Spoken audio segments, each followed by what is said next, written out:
বিষ্ণু ঘোষ চেনেন আপনি না? বিষ্ণু ঘোষ রাত্রিবেলা বলেছেন স্যার ওয়াই দ্য ম্যাটার, আপনি কত কমপ্লেন দিয়েছেন থানাতে? আমি বললাম না। তাহলে হু ইজ দ্য পারসন? আমাকে যদি রিটার্ন অর্ডার কিছু দেয়, উনি আসছেন দিতে, আমাকে রিটার্ন কমপ্লেন দিতে আসছেন, হবে অ্যাকশন। এটা একটা CCTV footage.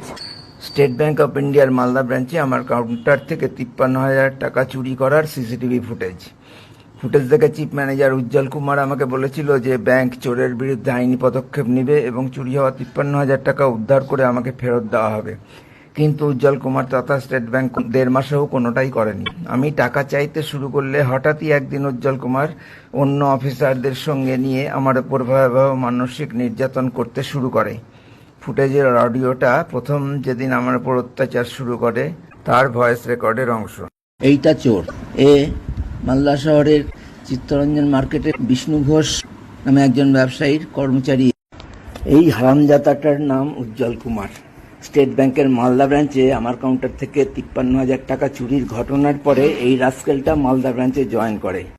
State bank of India থেকে টাকা চুরি করে চোর ধরা পড়লে চোরের কোনো শাস্তি হয় না, এমনকি চুরি করা টাকাটাও চোরের কাছ থেকে ফেরত না নিয়ে চোরকেই বিশেষ সম্মান জানানো হয়।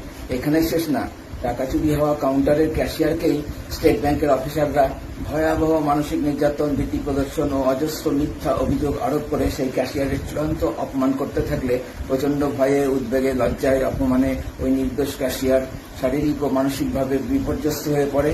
তার স্বাস্থ্যের দ্রুত অবনতি হয়, সে ফোবিয়ায় আক্রান্ত হয় এবং অবশেষে মৃত্যুর প্রবল আশঙ্কা দেখা দেওয়ায় স্টেট ব্যাংকের সেই নিষ্পাপ ও নির্দোষ ক্যাশিয়ারকেই প্রাণে বাঁচতে চাকরি ছেড়ে পালাতে হয়।